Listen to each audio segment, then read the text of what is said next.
The lecture hall of the Galactic University stretched wider than most starships. 3 tiers of seats towered upward in a huge curving bank, seats filled with students from 40 worlds. Some had wings that rustled softly, others floated in tanks of shimmering liquid, and a few clicked their claws in excitement as they waited for the most famous scientist in the sector to speak. Professor Zelthar stepped to the podium. His deep blue scales glimmered under the hall lights, and 4 bright eyes swept across the crowd like a commander inspecting a fleet. 300 years of research into the secrets of planetary survival, and today's subject was his specialty, environmental adaptation. Welcome, scholars, his voice echoed in translation. Today we examine what allows life to endure on the worlds of our galaxy. Why some thrive, and why others perish. Dozens of digital notebooks hovered open. Tentacles scribbled, lenses recorded. Everybody knew Zelthar's lectures were legend. I have walked acid worlds, he went on. I have met creatures that breathe radiation. I have seen life inside the shells of stars. Yet after centuries of research, one truth remains unbroken. He paused dramatically. No species survives long outside its native planet. Not without machines. Not without protection. Murmurs spread through the tiers until a young voice rose from the front row. Professor, said a student from Theta Prime, her multiple arms raised. What about humans? They say they can live almost anywhere. A low ripple of amusement rolled through the crowd. The humans, newcomers to the Galactic Alliance, were curious, talkative, and by most accounts, fragile. Zelthar's scales flickered with amusement. Ah, the humans? A fascinating species, yes, but also the perfect example of my point. He waved his hand and a hologram of Earth appeared, a sphere of blue oceans and green continents. Observe their world. Mild climate, abundant water, breathable air, every comfort life could want. Humans were made for this place. Move them elsewhere and they perish quickly. Without technology, they can't survive a single night on a hostile world. The professor's voice was confident, sharpened by centuries of applause. Take away their heating systems, they freeze. Take away their cooling systems, they overheat. Take away their filters and they choke. They are, biologically, among the weakest forms of intelligent life. Nods of agreement spread through the audience. The verdict seemed absolute. Then in the chatter, one calm voice cut in. Excuse me, Professor. The figure stood at the back of the hall, tall. 2 arms, 2 legs, no scales, no claws, just smooth brown skin and clear, steady eyes. A hush fell. The professor blinked. Identify yourself. Marcus Webb, the human said. Exchange student, Earth delegation. I study adaptive survival. Zelthar tilted his head, clearly amused. Then you chose an interesting lecture to attend. What is your objection? Marcus went down the steps, quiet confidence in his stride. You said no species can survive off-world without technology. I think humans can. The hall was abuzz. Zelthar's eyes narrowed. Do you now? Your species has had interstellar flight for barely 50 of your years. What evidence could you possibly present? Marcus stopped at the edge of the stage. We've survived on our own planet's deadliest places, frozen tundras, burning deserts, mountain peaks where the air is poison thin. We adapted long before we had machines. All we needed was knowledge. Knowledge cannot change biology, Zelthar countered. Your examples come from your world. You evolved for it. Then test me somewhere else, Marcus said simply. Any hostile world in this system. Give me only basic tools. No suits, no heaters, no generators.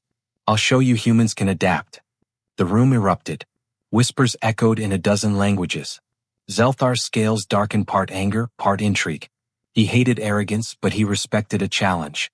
You want to prove that humans can survive anywhere? He said slowly. Yes, Professor. Anywhere you choose. The corners of Zelthar's mouth curled in something between a smile and a snarl. Very well. But the test must be fair. I will select the world. I will set the limits, and you will have 10 minutes to create your means of survival.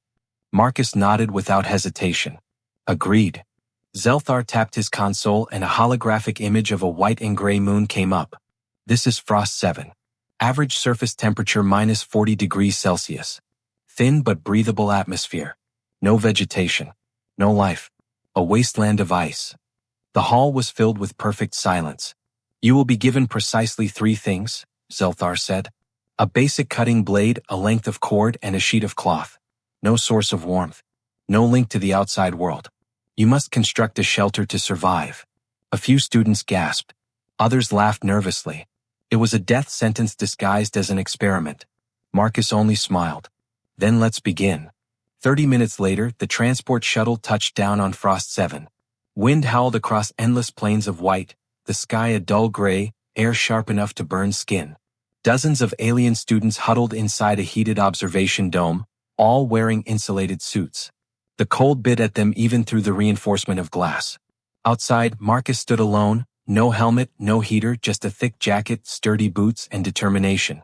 Mr. Webb, Zelthar's voice sounded over the comm. Are you ready? Ready, Marcus said, his breath visible in the chill morning air. Before him, a drone dropped the promised tools. The knife, the rope, the rectangle of canvas. That was all. Your time starts now, said the professor. On the hollow screen, a bright digital timer materialized. 10 o'clock. Marcus crouched, testing the snow with his hands. Then he started to dig. Not wildly but methodically. Students were pressed against the glass of the dome. What's he doing? Someone asked. He's wasting time. But Zelthar watched in silence. Marcus carved the snow into compact blocks and began to stack them in a circle. 2 feet long, 1 foot high, each angled inward. He worked fast but precise, hands moving in rhythm, cut, lift, place, smooth. In the 5th minute he had a waist-high wall of snow. By the 7th, a dome was taking shape. Whispers erupted across the dome. He's building a structure. Out of snow. Yes, he's building an igloo. Zelthar's scales flashed dark disbelief. Impossible. Snow cannot insulate. It conducts cold. But Marcus kept working. Block by block, layer by layer, the dome closed in, spiraling upward until only a small gap remained at the top. He carved the last curved block and sealed it from inside with only seconds to spare to complete the dome. The timer hit 8 o'clock. He'd finished early. The students were astounded. Zelthar was staring hard at the white dome on the icy plain. Not enough, he muttered. We'll see if it keeps him alive. He ordered a drone forward. Thermal sensors streamed data to the display. Outside temperature. -42 degrees Celsius. Inside temperature. -10 degrees Celsius. The crowd gasped. The number began to climb. 9, 7, 5, 2, 0 degrees Celsius. He's using body heat, said one student who was studying thermodynamics. The snow traps air. The air traps warmth. The human is heating it himself. Zelthar said nothing. His 4 eyes were fixed on the monitor. The readings remained stable. Marcus was alive, comfortable, calm. 8 minutes of building. 10,000 years of inherited knowledge. And one frozen moon now whispered a single truth: people adjust. The frozen moon of Frost 7 stretched out in every direction, an endless waste of ice and pale wind. The observation dome sat like a glowing bubble on the frozen plain, filled with alien students in heated suits. Even behind the glass, their breath misted the air. On the ice outside, one lone human sat inside a small dome of snow. No heater, no machine, no miracle technology. Only knowledge, muscle, and calm. Professor Zelthar stood at the console, 4 eyes locked on the data streaming from the sensors. Let's see how long your human warmth lasts, he murmured. Huddled inside the igloo, Marcus Webb adjusted his position, resting. He'd spent his share of nights in various shelters in his life to learn the rhythm of the cold, how it creeps, how it tricks you into moving when you shouldn't. He closed his eyes and slowed his breathing, letting the silence of Frost 7 fill his mind. Outside, the wind screamed. The temperature dropped another degree. The igloo held.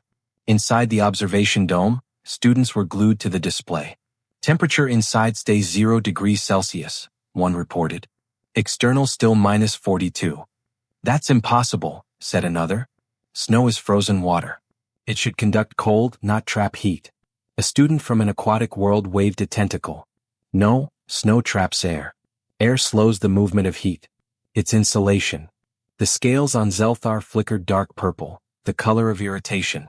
Without a source of fire, the human will eventually cool the air to his own death temperature. Minutes turned into half an hour. Marcus still hadn't moved. The readings remained constant. The students exchanged a look, like one of disbelief slowly turning to wonder. His body heat is enough, said one. His knowledge is the tool, said another. Professor Zelthar folded 2 arms, his voice tight. That proves nothing long-term. 10 minutes of building is not survival. 1 hour, that is the real measure. He opened the comm channel. Mr. Webb, you will remain inside the shelter for 1 standard hour. No communication, no assistance. Survive, if you can. Understood, came Marcus's calm voice. I'll be fine. Inside the igloo, the human smiled a little. He remembered his grandfather's voice, gravelly, kind, patient. Nature's not your enemy, Marcus. It's your teacher. Learn her rhythm and she'll keep you alive.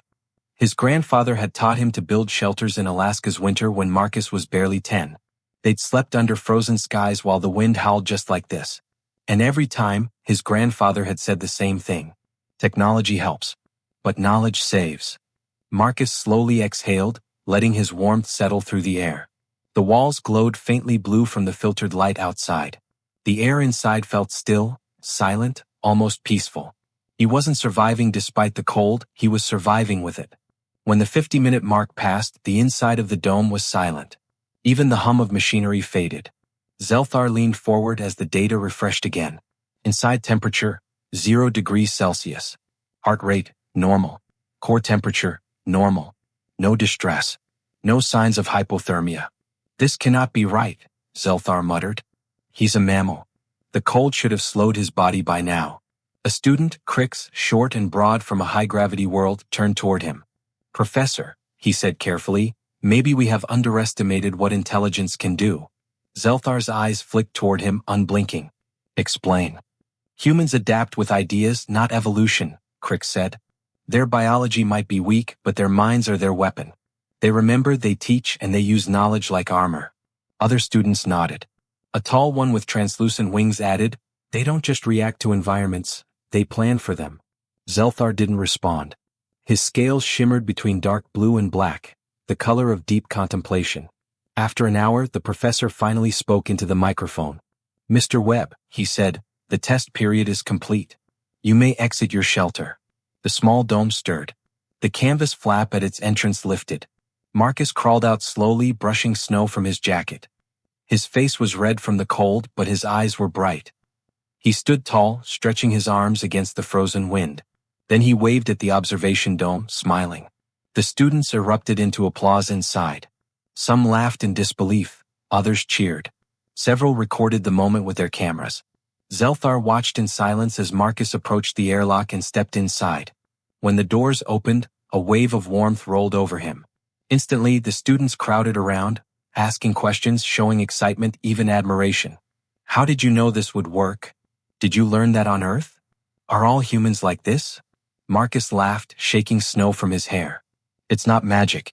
It's practice, passed down through generations before me. Where I'm from, people learn to work with the environment, not against it. He looked at the professor. That's what adaptability really is. Zelthar approached, his expression unreadable. You could have died, he said. I could have, Marcus agreed. But I understood the principles. The air trapped in snow keeps warmth. The dome shape holds pressure evenly. And the smaller the space, the faster it heats from body heat. Zelthar cocked his head.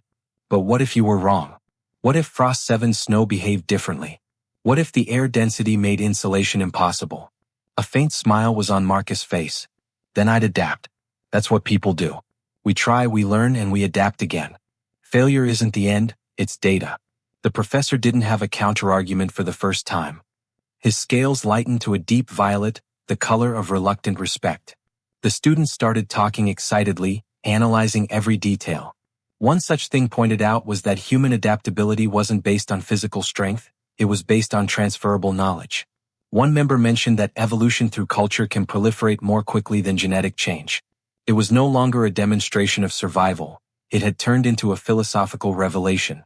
Zelthar looked out the window once more at the white dome, still standing strong against the wind. What had begun as a simple challenge had become something much more profound. He realized with a slow exhale that the human had not only proved him wrong, he had overturned an entire scientific assumption. Zelthar finally spoke. His voice was softer this time. This was unexpected, he said. You have given me much to consider. Marcus nodded respectfully. Then my lesson's complete, Professor? The old scientist looked back at the icy horizon and muttered under his breath. Or perhaps it has only begun. The story of the human on Frost 7 spread like solar fire through a dry nebula throughout the galactic university. In one rotation, everyone was talking about it in every department. The student who put up a shelter made of snow, the professor who had to watch his theories crack like thin ice. Professor Zelthar remained silent for several days. He watched and re-watched the recordings, the calm expression on the human face, the precision of every cut, the upward instead of falling data feed. 300 years of life, and he had rewritten textbooks on just about everything, but nothing had unsettled him quite like those 8 minutes on a frozen moon. 3 days later, the professor summoned Marcus Webb to his office. The room was enormous, lined by glowing archives and hovering hollow panels. When Marcus stepped inside, Zelthar didn't look up at first. His 4 eyes studied an image on the wall, the small white dome of snow, still standing strong on Frost 7. "Mr. Webb," Zelthar said quietly, "I owe you an explanation, and perhaps an apology." Marcus smiled lightly. "You don't owe me anything, Professor. You asked for proof and I provided it." Zelthar turned at last. "Proof, yes. But understanding? That I still lack. How did you know this would work? You had never seen that moon before." "I didn't need to," Marcus replied. "I understood the physics. Snow traps air, air traps heat. It works anywhere snow exists. My ancestors learned that thousands of years ago in the Arctic regions of Earth." Zelthar tilted his head to one side. "You speak of ancient wisdom as if it were modern science." "It's science," Marcus said. "Just older, simpler, passed from teacher to student rather than lab to data core. Humans have always done that. We don't wait for evolution to give us claws or scales, we build our own answers." The professor's scales shimmered pale gold curiosity. He gestured toward a chair. "Sit. Tell me more about these ancestors of yours." Marcus did. He spoke of desert nomads who survived on shifting sands, of sailors who crossed oceans guided only by stars, of tribes who lived beneath polar storms. He told stories of humans who faced disaster, famine, and extinction, and responded not by hiding but by learning. Zelthar listened as each word etched cracks into centuries of certainty. Later that week, the professor invited Marcus to speak in his lecture hall. It is the same room that once laughed at the human, and it buzzed with anticipation. When Marcus took the stage, there was no laughter, only curiosity. "Good morning," he started off. "I'm not here today to prove anything. I just want to share what humanity has learned about survival." He displayed holograms of Earth, frozen tundras, deserts, volcanoes, deep oceans. "These are all parts of one planet," he said. "We didn't evolve to live in all of them, we learned how." He turned to the crowd. "Every culture on my world left behind knowledge. We built tools, but more importantly, we built understanding. That's what lets us survive." Professor Zelthar stood off to the side, arms folded, and watched the reactions ripple across the hall.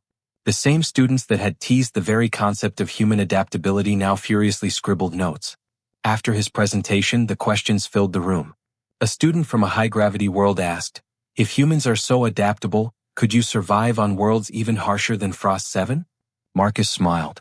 "Maybe not at first. But give us time and we'd find a way. That's what we do, we turn the impossible into a project." And then laughter spread gently through the crowd, no longer mocking but in amazement. After the lecture, Zelthar finally approached Marcus. "Mr. Webb," he said, "you have changed how I view adaptation. I once believed survival depended only on biology. You have shown me that knowledge itself can evolve." He paused, then added softly, "You have also reminded me what science truly is, the courage to be proven wrong." Marcus bowed slightly. "Then I think we both learned something today, Professor." That evening, Zelthar stood alone in his office once more, the hollow map of Frost 7 flickering before him. For centuries, he had taught that species could not live beyond the limits of their birth world. But maybe that theory had been a cage of his own making. He opened a new file and started dictating. Thesis revision. Adaptation can happen through inherited knowledge as effectively as through genetic mutation. Humanity illustrates rapid cognitive evolution through cultural transfer. His mandibles clicked thoughtfully. "Yes," he murmured. "The lesson of the human mind." Outside his window, the twin moons rose over the university spires. Professor Zelthar felt young again for the first time in centuries, the way scientists do when they realize the universe is so much bigger than they thought. The weeks passed. Yet the echo of that frozen moon experiment still rolled through the corridors of the Galactic University. Students quoted Marcus Webb's words, professors re-examined their papers. Deep within the research wing, Professor Zelthar rewrote everything he thought he knew about life itself. Inside a brightly lit conference hall, Dozens of species representatives sat around the wide, circular table. At its center was a human who had constructed a home from snow and willpower. Opposite them, the professor who had once belittled him now sat silently and proudly. Zelthar opened the meeting.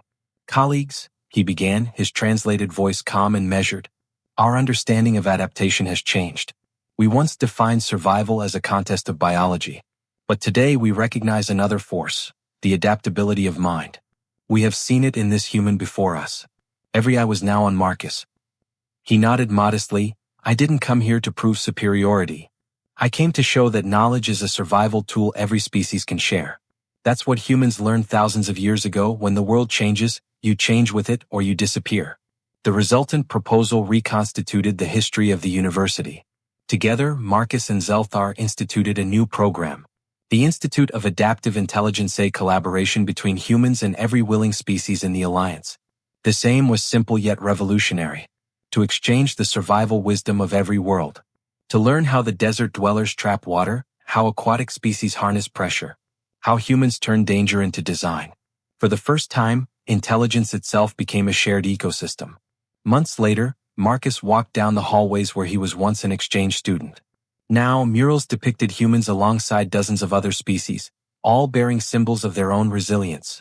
Ice shelters, desert towers, floating reefs. He smiled.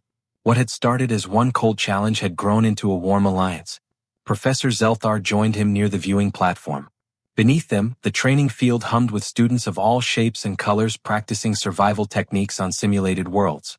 "Do you realize," Zelthar said, his tone softer than usual, "that you have altered the course of my field forever?" Marcus laughed. "You changed it yourself, Professor. You just needed a little push." Zelthar's scales shimmered with a gentle gold, the color of humility. "Perhaps. But you gave me the most valuable data a scientist can receive, proof that learning never ends." As both of them looked on at the new generation of explorers, a message flashed upon the grand display of the hall. "New course approved, cross-species survival dynamics. Lead instructors, Professor Zelthar and Marcus Webb." Applause resounded across the building. Students waved from the balconies. Even the dean, a being of pure energy encapsulated in a glass, pulsed with approval. Marcus turned to the professor. "I suppose that means I'm faculty now?" Zelthar smiled with all four eyes. "Welcome to the staff, Mr. Webb." That night, Marcus recorded a message to send back to Earth. The screen flickered as he spoke. "Grandpa, you once told me that the key to survival is understanding, not strength. I wish you could see this place. Out here, among stars you never dreamed I'd visit, that lesson is changing whole civilizations. Turns out you were right, as always." He stopped and looked out the window. Frost 7 glowed faintly in the distance, a tiny pearl against the dark. He whispered, "Knowledge really is the fire that never dies." Back on the university's main deck, Professor Zelthar addressed a new class of students. He began with words that would soon become legend across the stars. "Once, I believed no creature could live beyond the world that birthed it. Then a man made a house of snow on a dead moon and dwelt. Adaptation," he said, "is not the gift of evolution alone, it is the art of thought. And thought, when shared, can warm any world.